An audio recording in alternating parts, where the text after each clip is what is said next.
Ça, c'est quelque chose qu'on entend tout le temps, casser du sucre sur le dos du syndic. Enfin, moi, je connais personne qui m'ait dit j'ai un super syndic. J'ai encore jamais rencontré cette personne. Peut-être qu'il existe. Est-ce que ça existe, les bons syndics ou les syndics qui font l'unanimité ou en tout cas qui attirent Alors, ça existe. Par expérience, ça existe généralement quand vous avez en face un bon conseil syndical.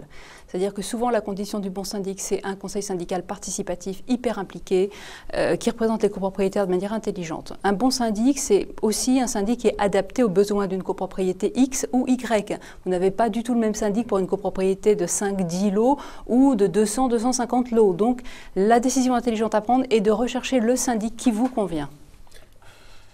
Qu'ajouter plus? Non, mais tout est dit sur ce point. Question de Karim, faut-il privilégier un immeuble, une société immobilière ou un syndic? Quelle différence entre les deux? La plupart, de toute façon, des syndics sont constitués en société, si c'est sa question. La réponse est la même que tout à l'heure. C'est gros syndic ou petit syndic, je pense, dans son esprit. Ça dépend. De toute façon, une société de syndic comprend un certain nombre de préposés, de mini-syndics, de personnes qui vont effectivement gérer l'immeuble, de gestionnaires. Donc c'est ce gestionnaire qui va prendre en charge la copropriété. Vous pouvez avoir une grosse société de syndic avec un très bon employé gestionnaire ou bien un petit syndic qui sera un excellent petit syndic. Tout est vraiment possible. Comment est-ce qu'on fait pour devenir membre du conseil syndical? On porte lors de l'Assemblée générale tout simplement sa candidature. Voilà. Chaque année, on se dit, tiens, j'aimerais bien rentrer dans le conseil. Exactement, et c'est une élection comme une autre. Et s'il n'y en a pas? Si personne ne se porte candidat? Il y a une défaillance, il y a une carence, il y a une carence du conseil syndical, mais je n'ai pas vu de copropriété où il n'y en avait pas. Voilà. On continue avec les questions. Une question d'Amio. L'AG peut-elle donner un mandat général au conseil syndical et fixer un montant de dépenses par intervention de 5 000 € sans fixer de plafond global et sans préciser le type de dépenses, si ce n'est sauf urgence? Alors, c'est toujours la même chose. Oui, le conseil syndical a la possibilité, jusqu'à un certain montant, de prendre des engagements, montant qui est déterminé en Assemblée générale, mais au-delà de ce montant, non. Et si l'AG refuse de ratifier des dépenses engagées l'année suivante? Alors, ce serait un refus de l'approbation des comptes.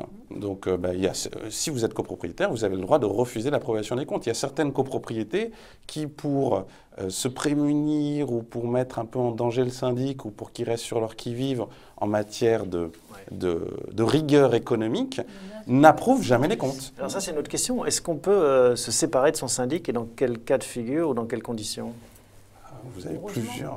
Voilà, vous pouvez le faire. Alors, c'est un apport également de la loi Allure. On peut toujours virer un directeur. Donc, Voilà, exactement. Alors, vous avez un apport de la loi Allure là-dessus qui vous dit la chose suivante, c'est que dorénavant, systématiquement, lors des assemblées générales, il devra y avoir une mise en concurrence. Vous êtes syndic. Chaque année, donc? À chaque renouvellement. À chaque renouvellement du syndic. Quel type de période? 3 ans. 3 ans. La loi prévoit que c'est 3 ans. Donc, normalement, tous les 3 ans, on doit mettre, c'est une obligation dorénavant, on doit mettre en concurrence plusieurs syndics. Ça, c'est le premier point.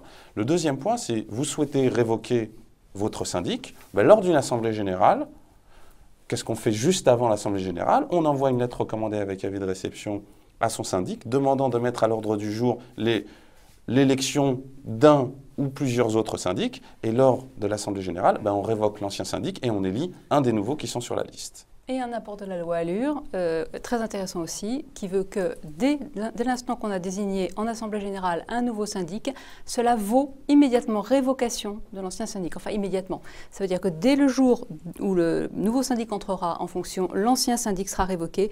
On avait auparavant des problèmes pas possibles pour savoir qui était présent quand. On avait des carences de syndic au milieu. C'est terminé. Donc, en fait, tout est fait pour qu'on puisse se débarrasser de son syndic.